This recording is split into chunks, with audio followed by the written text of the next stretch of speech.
जुनैद के घरवालों की कड़वी कसीली बातें जुनैद की ज़िंदगी पर बन चुकी हैं, क्योंकि वो जानता है कि कोई भी उसका साथ देने को तैयार नहीं और हर कोई उससे उखड़ा उखड़ा भी है।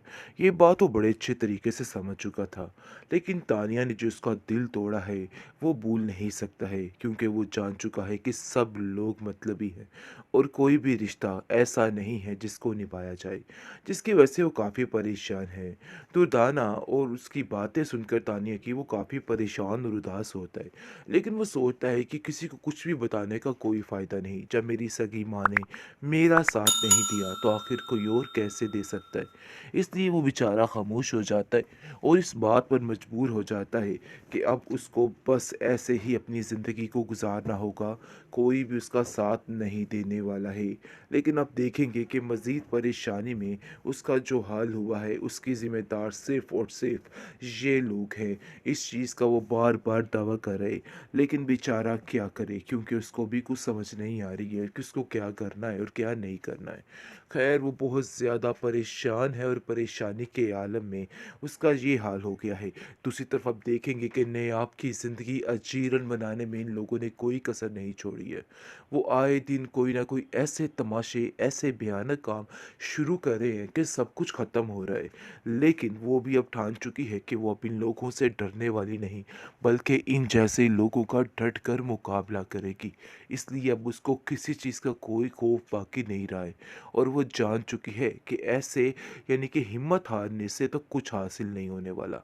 इन लोगों का मुकाबला वैसे ही करना है जैसा कि उन लोगों ने उसके साथ किया है। इसलिए अब वो डट चुकी है और सोच रही है कि हैदर के लिए चाहे कुछ भी हो वो करके दिखाएगी और हैदर को ऐसे अपने हाथों से नहीं जाने देगी। भूल पा रहा है, इस टेंशन की वजह से उसका एक्सीडेंट हो जाता है।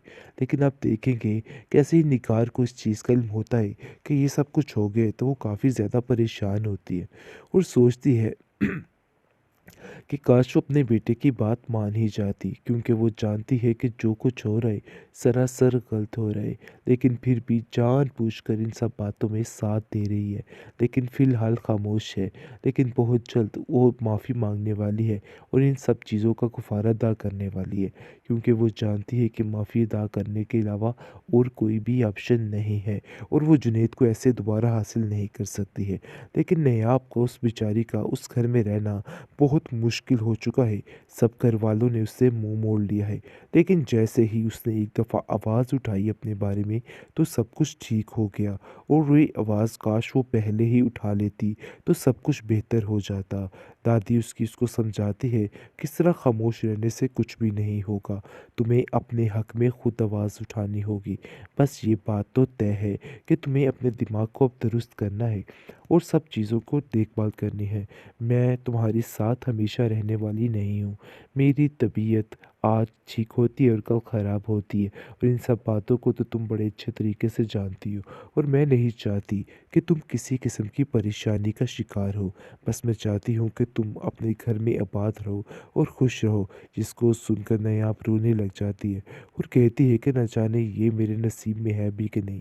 जो कुछ मेरे साथ हुआ है, क्या आपको लगता है कि दोबारा वो मुझे उस घर में रखेंगे? मुझे उस घर में वो लोग कभी भी नहीं आने देंगे। जिसको सुनकर दादी कहती है कि तुम हौसला मत हारो। एक दिन ज़ावियार खुद आएगा और तुमसे माफ़ी मांगकर तुम्हें इस घर से ले जाएगा। देख लेना, मेरा तुमसे वादा है, एक दिन ऐसा आएगा और ऐसा ही होगा। बेहतरीन ट्रॉमा सीरियल दिल नादान के इस एपिसोड में आप देखेंगे कि जुनैद ने इन सारी बातों पर अपने दिल पर लगा लिया है और वो बहुत ज़्यादा बेचैन और बेकरार हो जाता है। पहले तो जाकर उसको तलाक देता है तानिया को और वो काम ख़त्म करता है।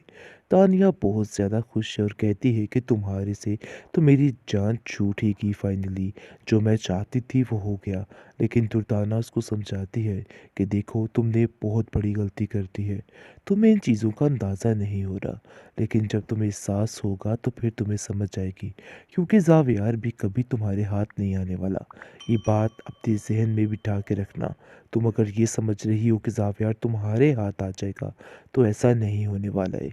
यानी कि अब जाकर समझ आएगी तानिया को कि उसने क्या कर दिया है। और दूसरी तरफ ड्रामा रचा रही होती है और रो-रो कर निगार को कहती है कि देख लीजिए कि आपके बेटे जुनैद ने मेरे साथ क्या किया है।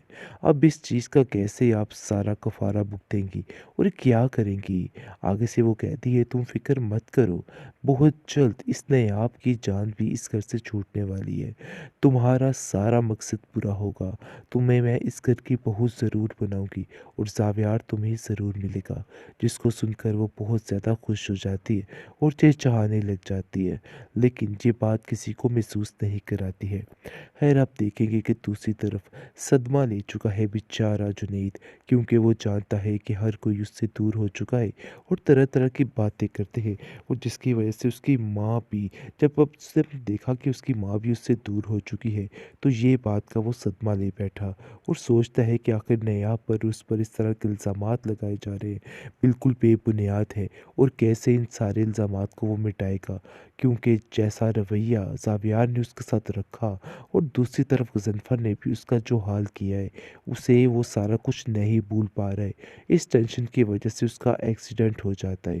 लेकिन आप देखेंगे कैसे ही निगार को इस चीज़ का इल्म होता है कि ये सब कुछ हो गया है, तो वो काफ़ी ज़्यादा परेशान होती है और सोचती है कि काश वो अपने बेटे की बात मान ही जाती, क्योंकि वो जानती है कि जो कुछ हो रहा है सरासर गलत हो रहा है, लेकिन फिर भी जानबूझकर इन सब बातों में साथ दे रही है, लेकिन फ़िलहाल खामोश है।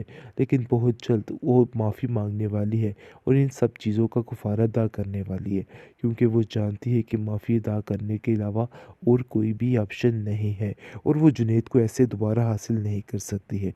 लेकिन नयाब को उस बेचारी का उस घर में रहना बहुत मुश्किल हो चुका है। सब घरवालों ने उससे मुँह मोड़ लिया है। लेकिन जैसे ही उसने एक दफ़ा आवाज़ उठाई अपने बारे में, तो सब कुछ ठीक हो गया और वही आवाज़ काश वो पहले ही उठा लेती, तो सब कुछ बेहतर हो जाता। दादी उसको समझाती है, किस तरह खामोश रहने से कुछ भी नहीं होगा। तुम्हें अपने हक में खुद आवाज़ उठानी होगी। बस ये बात तो तय है कि तुम्हें अपने दिमाग को अब दुरुस्त करना है और सब चीज़ों को देखभाल करनी है। मैं तुम्हारे साथ हमेशा रहने वाली नहीं हूँ। मेरी तबीयत आज ठीक होती है और कल ख़राब होती है और इन सब बातों को तो तुम बड़े अच्छे तरीके से जानती हो और मैं नहीं चाहती कि तुम किसी किस्म की परेशानी का शिकार हो। बस मैं चाहती हूँ कि तुम अपने घर में आबाद रहो और खुश रहो। जिसको सुनकर नायाब रोने लग जाती है और कहती है कि न जाने ये मेरे नसीब में है भी कि नहीं। जो कुछ मेरे साथ हुआ है, क्या आपको लगता है कि दोबारा वो मुझे उस घर में रखेंगे? मुझे उस घर में वो लोग कभी भी नहीं आने देंगे।